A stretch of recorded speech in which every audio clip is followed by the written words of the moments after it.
Alô, amigos, estamos de volta com mais um programa Despertar, produzido pelo Centro Espírita Amor e Caridade de Bauru. Mais uma vez temos a presença de Richard Simonetti, orador e escritor espírita. Satisfação estarmos aqui mais uma vez, Sidney, para tratarmos de um tema tão importante como é a obsessão. No programa passado, Richard já nos respondeu perguntas sobre obsessão e exorcismo.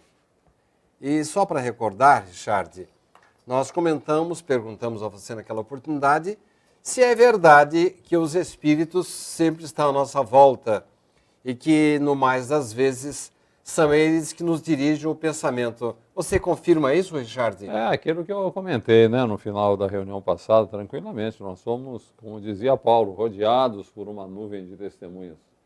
População desencarnada anda por aí, Em grande parte, os espíritos desencarnados vivem aqui na crosta terrestre e nos influenciam o tempo todo. No seu livro Quem Tem Medo da Obsessão, você usa uma expressão, Richard, que até agora eu não entendi. Você pode nos dizer o que significa torcicolo mental? Torcicolo mental é quando a pessoa passa por uma determinada situação que ela não está sabendo lidar com aquela situação, então, de repente, ela se deixa dominar por pensamentos negativos, sentimentos negativos, ela perde o controle naquele momento. É como quando você tem um torcicolo que, de repente, você fica impedido de andar, se dá um torcicolo no pé, por exemplo, você fica impedido de andar, tem dificuldade. E a pessoa, quando se deixa dominar por sentimentos negativos, ideias negativas, é um autêntico torcicolo, que ela perde a condição para raciocinar com clareza e observar a realidade. Ela fica muito sujeita, principalmente a fantasias sugeridas por espíritos encarnados. A gente tem jeito, a gente consegue livrar-se desse torcicolo sozinho ou às vezes precisamos de ajuda? E é nesta hora em que nós precisamos ir atrás de um exorcista. Não, no Espiritismo nós não temos exorcismo, no sentido de praticarmos um cerimonial com palavras cabalísticas, com expressões que possam afastar o espírito. Isso nós não temos no Espiritismo. O que nós temos é uma orientação para que a pessoa por si mesma aprenda a disciplinar a sua mente, já que todo o processo de influência é mental, Nós assimilamos a influência pela mente, temos que aprender a disciplinar a nossa mente de maneira que não soframos essa influência. E, ao mesmo tempo, quando a pessoa está muito debilitada, porque quando nós sofremos influência espiritual inferior, no chamado processo obsessivo, nós temos uma perda de energia, como se fosse uma hemorragia espiritual. A pessoa perde energia. Perdendo energia, ela fica vulnerável a uma série de doenças que podem surgir. Então, o passe magnético, ele recompõe, retempera essas energias. É como se você estivesse anêmico e tomasse uma transfusão de sangue. Você vai ter um fortalecimento. Psiquicamente é a mesma coisa. Você pode estar psiquicamente enfraquecido, uma verdadeira perda de energia, toma o passe magnético, é uma recomposição energética, beleza, ajuda muito a pessoa a superar aquele estado depressivo, aquela angústia, ou aquele desajuste que estava até favorecendo uma influência maior dos espíritos. Mas eu consigo me livrar desse problema sozinho, sem a ajuda de terceiros? Se a pessoa já tem um certo conhecimento de doutrina espírita, sabe raciocinar como espírita, ela terá condições para, através da oração, da prática do bem, da mudança de hábitos e costumes, terá condições para se equilibrar.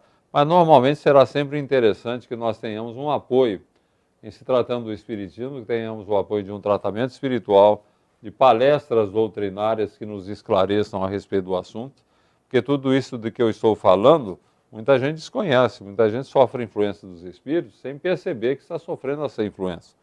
Então, o conhecimento espírita é uma grande ajuda que nos permite reajustar os nossos sentimentos, as nossas ideias, mudando sempre o padrão vibratório para que nós possamos nos desligar desses espíritos que nos perturbam. Então, você fazer isso sozinho é um negócio difícil. Você tem que ter o conhecimento, a orientação, a ajuda, o passe magnético, uma série de recursos que são mobilizados dentro do centro espírita para que você possa reagir. Qual que é mais importante para se repudiar, para se repelir a influência espiritual? O conhecimento ou o bom sentimento? É um bom sentimento, não tem dúvida nenhuma. A finalidade do conhecimento é nos inspirar bons sentimentos. Pessoa que tem bons sentimentos, quer dizer, eu digo bom sentimento é a pessoa que pensa sempre o bem, né? Pessoa que sempre releva, que sabe compreender aqueles que porventura lhe ofendam, que sabe superar os revés da vida, ela encara tudo de uma forma boa, pessoa humilde de sentimentos, não cultiva sentimentos como o egoísmo, a vaidade, o orgulho. Então a pessoa terá uma proteção gerada por ela própria, colocando-a em contato com benfeitores espirituais que poderão ajudá-la até de uma forma mais efetiva. A benevolência é um fator primordial para esse bom sentimento? Não tem dúvida, a benevolência é uma das virtudes destacadas por Kardec, pelos mentores espirituais a Kardec, né, quando falam da prática da caridade. A benevolência, você ver sempre o bem nas pessoas, encarar sempre tudo de uma forma boa, positiva, evangelizada, à disposição de ajudar, beleza, isso aí é o melhor recurso que nós podemos mobilizar para que nós tenhamos equilíbrio, livrando-nos de influências espirituais inferiores. No filme O Exorcista, um padre é chamado e, no final das contas, por meios assim que não nos cumpre aqui falar, mas ele consegue livrar uma menina da influência de um espírito. No caso ali seria o demônio. E nós vemos outros relatos de exorcistas com êxito, eles conseguem fazer alguma coisa de bom. E você disse que o exorcismo não funciona? Não, palavras cabalísticas, né, gestos, ritos e rezas, ofícios, oficiantes. Se for um espírito atrasado, um coitado lá no mundo espiritual que de repente ele está prejudicando alguém sem nem mesmo perceber, né? Às vezes ele é um náufrago que se agarra a alguém que quer ajuda. Se for um espírito assim simplório, ele pode se assustar com essa prática exorcista e pode até se afastar. Mas se for um espírito de atilada inteligência, um espírito que sabe o que está fazendo e se compraz nisso, ele vai dar risada, né? Porque nenhuma fórmula cabalística afasta espírito inferior. O próprio poder de afastar espíritos inferiores, que pode ser exercitado por alguém, tem que ser um espírito muito evoluído, que tenha poder, que tenha força moral para chegar para um espírito e falar, ó, você vai se afastar, que era o caso de Jesus, né? Você nota que os espíritos que perturbavam suas vítimas eram afastados por Jesus como? Ele simplesmente mandava o espírito que se afaste. Ele tinha força moral para isso. Então não são essas práticas exteriores que vão afastar o espírito, é a força moral daquele que está lidando com o espírito. Isso é que importa. Richard, entre as dificuldades que apresenta a prática do espiritismo, cumpre-se notar que a primeira delas é a obsessão. Isto é, o domínio que alguns espíritos logram adquirir sobre certas pessoas. Você confirma isso? Na prática mediúnica, no intercâmbio com o além, né? É uma das dificuldades, sem dúvida alguma, porque quando nós vamos exercitar a mediunidade, o cidadão tem sensibilidade para transmitir o pensamento dos espíritos pela psicografia, escrevendo, ou psicofonia falando, ele se coloca mais em sintonia com a espiritualidade, ele se liga mais à espiritualidade. E um dos grandes problemas que ele enfrenta é a infiltração de espíritos inferiores que se aproveitam dessa sensibilidade do médium para envolvê-lo, para obsidiá-lo, para levá-lo aí a desenvolver até ideias ou transmitir ideias que não são compatíveis com a boa lógica, ideias fantasiosas, como nós vemos acontecer muito no próprio meio espírita hoje. Espíritos que se aproveitam, às vezes, até da vaidade de um médium que quer aparecer e, de repente, transmitem ideias aí que não são compatíveis com a própria doutrina, né? Porque o cidadão está sendo envolvido por espírito que está explorando a tendência que ele tem, a vaidade, querer aparecer por aí. É daí que ocorre, então, o pessoal que faz espiritismo a moda da casa, né? Aí a moda da casa, na verdade, é fruto da ignorância, né? O cidadão que faz uma prática mediúnica, ele não tem noção nenhuma do que é o intercâmbio com o além, nunca leu o livro dos médiuns, e vai fazer prática mediúnica. Daí é uma coisa muito elementar e coisas que acontecem ali que não tem nada a ver com a lógica e o bom senso. Como estava me contando um confrade, que até está num dos meus livros mais recentes, ele foi assistir uma reunião mediúnica e que em dado momento manifestou-se uma vaca, né? Mugindo lá, mu, mu. Ele ficou pasmo, né? Uma vaca se manifestando. E daí o dirigente da reunião falou, não se preocupe não, que é a Bolinha, a vaca de minha propriedade, que desencarnou na semana passada. Eu já pedi aos vaqueiros do além que a levem para os pastos do infinito. Olha que bobagem, né, Cid? É uma bobagem. Vaca não se manifesta em sessão mediúnica. Nenhum animal se manifesta, ele não tem um pensamento contínuo, ele não é um ser pensante. Se esse dirigente se desse ao trabalho de ler o livro dos médiuns, ele verificaria que lá no capítulo 25, Kardec fala a respeito do assunto, né, demonstrando que animal não tem a mínima condição de se manifestar. E quando um animal se manifesta numa reunião mediúnica, isso aí é caso de animismo, é de fantasia, não tem nada a ver com a realidade. É até uma coisa que não interessa à própria economia do movimento espírita. Porque qualquer pessoa de bom senso vai falar, mas como um animal se manifestar? Não sabe que isso aí é fruto da ignorância. Richard, existem muitas causas para um espírito perturbar alguém. A vingança é uma delas? Eu diria que é talvez a principal, né? Eu participo de reuniões mediúnicas, a chamada desobsessão, que é muito frequente se manifestar espírito ali, que está perturbando alguém. Porque na reunião mediúnica nós fazemos primeiro um trabalho de vibrações, trazemos o nome, o endereço, a idade da pessoa e fazemos a vibração. Vibração é o seguinte, o grupo todo fica orando pela pessoa, né, desejando o seu bem-estar. Não sabemos do problema da pessoa, até para que não haja envolvimento mediúnico a respeito do assunto. Depois vamos para a prática mediúnica. É muito comum atrair espíritos que estão perturbando a pessoa, em processos de obsessão. E conversando com o espírito, ele acaba confessando que ele está ali por vingança, porque o fulano me fez mal numa vida passada, ou nesta vida, eu estou aqui me vingando, eu quero submetê-lo ao mesmo sofrimento que ele me impôs, vai por aí.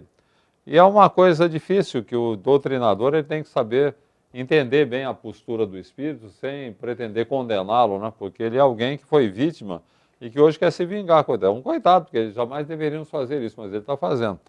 Mas nós precisamos entender o ponto de vista dele para que possamos ajudá-lo. Eu me lembro até algum tempo atrás da manifestação de um espírito. Nós lemos o nome de um cidadão aqui de Bauru que estava doente, né? Passando mal na casa dele, uma doença, essas doenças aí que medicina parece que não cura, né? Vai no médico, trata, continua do mesmo jeito, e piorando, uma situação muito grave até. E o nome dele veio parar no centro, né? Alguém conhecido levou, trouxe no centro, e nós fizemos a reunião mediúnica, fizemos inicialmente as vibrações, e quando entramos na prática mediúnica se manifestou o espírito que estava obsidiando esse cidadão.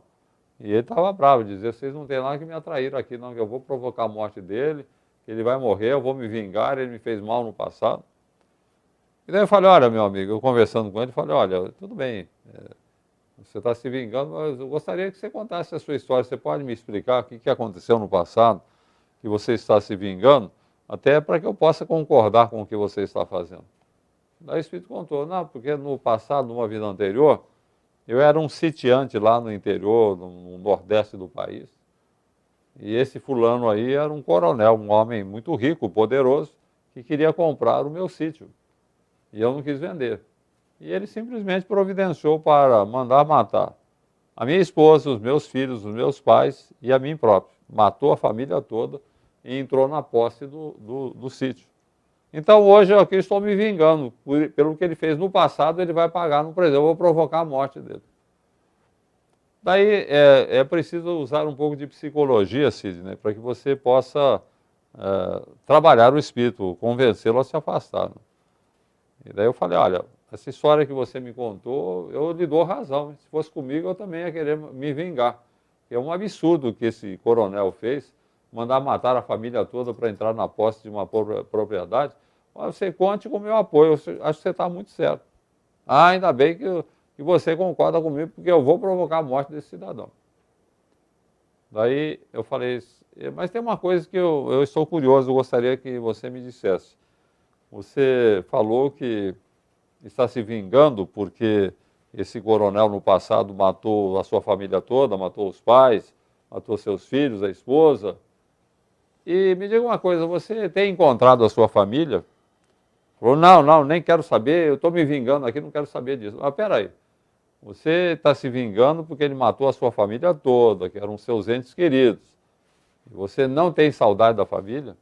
Daí a gente percebe que o espírito balançou. Não, eu tenho saudade sim, mas eu tenho que me vingar primeiro. Falei, mas não seria interessante você deixar a vingança de lado? Eu não digo que você perdoe, que perdoar é um negócio complicado. Mas pelo menos esquece disso, mude o rumo da sua vida. A sua família, eu vou lhe dizer, meu amigo, a sua família quer se aproximar de você, mas não consegue, por causa dessa ideia sua aí de vingança. Você precisa mudar isso daí. Daí aconteceu uma coisa interessante, o médium começou a chorar, extravasando a emoção do espírito que estava se manifestando por ele. O senhor tem razão, eu tenho saudade, eu queria encontrar minha família. Pois é, meu filho, você vai desistir dessa vingança, vai ficar conosco, os nossos mentores espirituais vão cuidar de você, e depois eu lhe prometo que você vai encontrar a sua família. A partir dali, interrompeu-se o processo obsessivo, a pessoa que estava doente lá, sofrendo a pressão do espírito, começou a melhorar, começou a sarar. Mas veja como o espírito, muitas vezes, ele tem até, de certa forma, ele tem razão. Ele estava, poxa, o mal que fizeram para ele foi uma coisa terrível. Né? Só que não é por aí, né? A justiça pertence a Deus, não tem que tentar fazer justiça com as próprias mãos. Esse espírito, Cid, estava perdido aí pelo menos uns 80, 100 anos. Desde quanto tempo, né? Dominado pela ideia de vingança. A ideia de vingança é uma coisa terrível. Né? E no plano espiritual, ele não poderia ter sido convencido disso? Precisou você conversar com ele? Mas ele está tão envolvido com o processo que ele não tem nem condições para o padrão vibratório mais baixo, ele não tem nem condições para entrar em contato com mentores que venham conversar com ele. É uma coisa interessante isso. É tudo questão de padrão vibratório. Não? O espírito, o padrão dele é muito baixo. Não dá para um espírito chegar, o espírito superior se torna invisível para ele. E ele fica num estado de perturbação tamanho que ele não tem muita noção das coisas. Ele, no processo mediúnico, em contato com as energias do médium, ele tem melhores condições para raciocinar e até se deixar convencer por um argumento como aquele que eu lhe apresentei. É importante a manifestação mediúnica. Mas às vezes, Richard, não se trata de vingança. Trata-se de um espírito que está sofrendo e não se conforme que outras pessoas não estejam sofrendo. Não acontece isso também? Não é que ele não se conforme, não. O que acontece é que eu chamo de obsessão pacífica. Por exemplo, o cidadão o pai dele desencarna. Né? Desencarna, ele não tinha preparo para a vida espiritual. Isso acontece com muita frequência, né? As pessoas não se preparam para a vida espiritual. Morre, principalmente quem morre num infarto, morre de repente num acidente, fica muito perturbado na vida espiritual.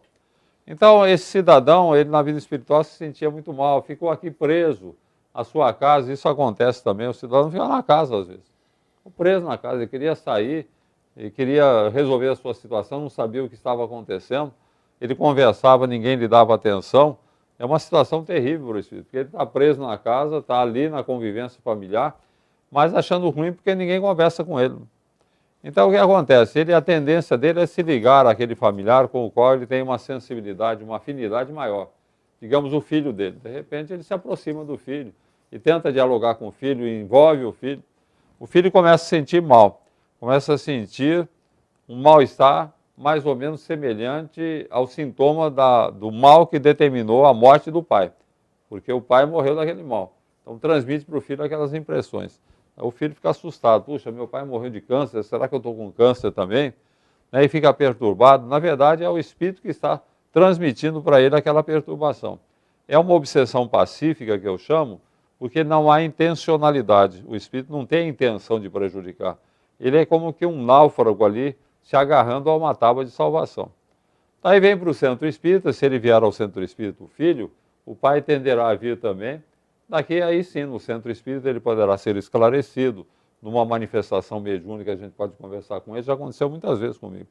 A gente conversa, não vamos dizer para ele que desencarnou, porque isso não é apropriado na conversa com o espírito, pode chocá-lo ainda mais, ele não tem condição para perceber, ele vai ter que perceber sozinho, com o tempo. Mas vamos procurar convencê-lo de que ele está no hospital, está se submetendo a tratamento, que ele vai ter uma ajuda, ele vai se preparar, vai sarar, vai poder voltar à convivência dos familiares. Quer dizer, nós o preparamos para uma assistência maior da espiritualidade. Beleza, então eu chamo isso de obsessão pacífica, porque não há intencionalidade, é a obsessão mais fácil de lidar. Você trata do espírito, o ajuda, o afasta, beleza. No próximo bloco, nós vamos perguntar ao Richard se há vários tipos de obsessão. No caso da possessão, o espírito toma posse do corpo da vítima. Daqui a pouco estaremos de volta.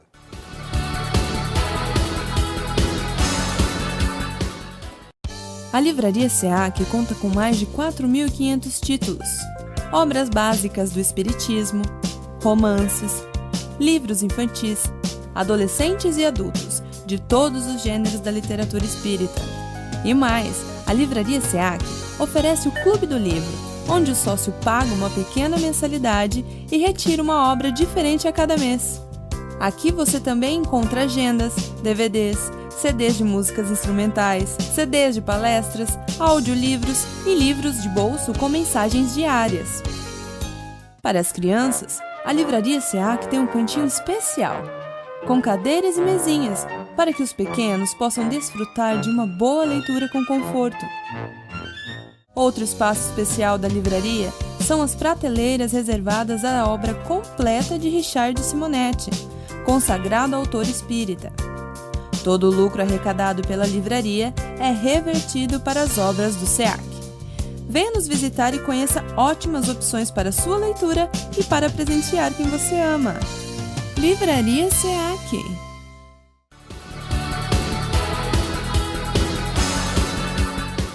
Estamos de volta com o programa Despertar, produzido pelo Centro Espírita Amor e Caridade. Richard Simonetti, no bloco anterior nós falamos de vários assuntos e agora queríamos saber se nesse processo de perturbação, que nós espíritas chamamos de obsessão, há uma classificação para os vários tipos de obsessão? Assim, no capítulo 23º de O Livro dos Médiuns, Kardec ele estuda a obsessão e a classifica em 3 categorias distintas. A obsessão simples, em que a vítima é perturbada por ideias infelizes, né? O espírito procura perturbar a pessoa com uma série. Se a mulher tem ciúme do marido, procura convencer a mulher de que o marido a está traindo, né? É um processo obsessivo. Se o cidadão tem tendência à depressão, procura lhe incutir ideias negativas que alimentem a depressão. Se ele tem problema no local de trabalho, procura incutir ideias de que ele está sendo maltratado, que estão cuidando mal dele. É sempre explorando uma situação que a pessoa esteja vivenciando e principalmente explorando as suas tendências inferiores. Então seria a obsessão simples. Eu diria simples no sentido até que é a mais comum, né? É o que mais acontece, que nós muitas vezes somos perturbados por ideias infelizes e quando as aceitamos, nós estamos aí sob influência espiritual inferior. É mais fácil de tratar a obsessão simples? Depende muito da pessoa. Pode não ser tão fácil, mas teoricamente é mais fácil de tratar. Depois vem a fascinação, em que o espírito obsessor convence a pessoa das ideias que ele está sugerindo. Aí você veja que é uma situação mais difícil. Mais sutil. Porque é mais difícil, né? Porque o cidadão está se convencendo. No primeiro momento, ele está sendo perturbado por ideias. No segundo momento, ele está convencido dessas ideias. Então, eu costumo estabelecer uma comparação com a terminologia médica. O indivíduo que está sob obsessão simples é um neurótico. Ele sabe que 2 mais 2 fazem 4, mas está preocupado. Será que o resultado é esse mesmo? É o neurótico. Já a vítima da fascinação é um psicótico, que ele está absolutamente convicto de que 2 mais 2 fazem 5. Então, ele já saiu da realidade. Já é um problema mental. Ele já está caindo na alienação. Então, a fascinação realmente é muito grave. E nós encontramos muito a fascinação em processos políticos, né, de pessoas que se imbuem de determinadas ideias políticas, ou processos sentimentais de pessoas que se imbuem de ideias relacionadas com o sentimento. Em questões amorosas, nós vemos muito a fascinação. Muitos crimes são cometidos por influência espiritual obsessiva, num processo de fascinação. O rapaz, por exemplo, ele sente atração por uma jovem, muito bonita e tudo mais. E, explorando as suas tendências inferiores, o obsessor o leva à fixação mental que instala em seu coração a paixão devastadora. Paixão, ele quer ter a moça para si. A jovem, embora o trate até com consideração, ela não tem nenhuma intenção com ele, não sente nada por ele. Mas ele se declara e ela rejeita. E tão longe vai o envolvimento da fascinação que, mesmo sendo rejeitado, ele continua a perseguir a jovem, querendo namorar, querendo uma ligação, incapaz de reconhecer o ridículo de suas pretensões, o absurdo de suas ideias. Bom, vai chegar um momento em que a jovem ela vai arranjar um namorado. Daí a fascinação se torna perigosa, porque ele passará a ver nessa atitude da jovem uma traição, porque na cabeça dele existe uma ligação entre eles. Então ele passa a ver na atitude da jovem arranjando um namorado uma traição. Então ele pode ser induzido a espírito obsessor até a cometer um crime, porque ele está dominado pelo espírito obsessor, ele está convencido de que existe uma relação entre ele e a jovem, e só na cabeça dele, induzido pelo espírito obsessor. Então ele vai se sentir traído. E sentindo-se traído, ele pode até cometer um ato, um crime, como a gente vê acontecer com muita frequência. Né? O espírito dominado por uma fascinação, ele comete loucuras. Ele perde a capacidade de iniciativa. É muito forte, muito terrível a fascinação. E a subjugação, Richard? A subjugação é o domínio total do espírito sobre o obsediado. É uma obsessão mais lamentável, não tem dúvida nenhuma, embora a fascinação, ao meu ver, seja mais grave. Mas na subjugação, o espírito domina todas as reações do cidadão e o leva a experimentar gritos, estertores, agonias, a pronunciar palavras inconsequentes e injuriosas, ele desmaia, tem convulsão. É o domínio exercido pelo espírito inferior, num processo que Kardec, em princípio, falava que era uma subjugação. Depois ele admitiu até a questão da possessão, né? Se fala em possessão demoníaca, que o espírito domina, o diabo domina a pessoa, o espiritismo nos diz que existe essa possessão, não do diabo, mas de espíritos inferiores, que dominam de uma tal forma a sua vítima, que a induzem a fazer exatamente o que eles desejam, e a reagir de uma forma indesejável pela vítima, mas forçada por eles. Geralmente em processos obsessivos. Né? O cidadão provoca uma série de convulsões no cidadão, quer levá-lo à alienação mental. Em hospitais psiquiátricos, há muitos casos de doentes mentais que estão submetidos a uma subjugação ou uma possessão, né? Domínio pelo espírito. O espírito pode levar a sua vítima à morte? Deus permitiria isso?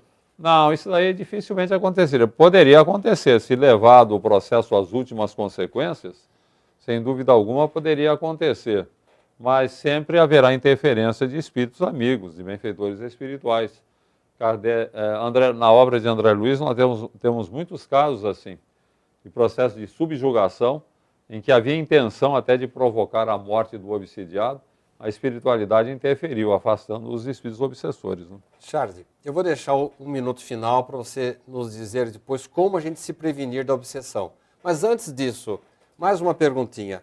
O hipocondríaco é presa fácil dos obsessores? Não tem dúvida, não tem dúvida. Se ele vive preocupado com a própria saúde, é um prato cheio, é uma porta aberta. Quanto maior a sua preocupação com o seu próprio bem-estar, mais facilmente você será envolvido por espíritos obsessores. Kardec, na questão 469 de O Livro dos Espíritos, ele faz essa pergunta que você está sugerindo. Ele pergunta como nós podemos neutralizar a influência dos maus espíritos. E o mentor espiritual responde simplesmente praticando o bem e pondo em Deus a vossa confiança. Aqui, amigo telespectador, nós temos o grande recurso para evitarmos a obsessão ou para superarmos a obsessão. Confiar em Deus e praticar o bem. Quem confia em Deus está protegido. Deus é minha proteção, não tem medo, não tem temores, não tem angústias, fica difícil o espírito pegar. E a prática do bem eleva o nosso padrão vibratório, colocando-nos num patamar inacessível, sob o ponto de vista mental, à influência espiritual inferior. Então seria por aí. Muito obrigado pela sua presença, Richard. Você pode participar do programa Despertar, produzido pelo Centro Espírita Amor e Caridade de Bauru. Mande-nos a sua sugestão, o seu tema, o assunto que você quer que nós tratemos. Acesse www.tvcac.com.br, SEAC de Centro Espírita Amor e Caridade. Ou então, facebook.com/tvcac. Até uma próxima oportunidade.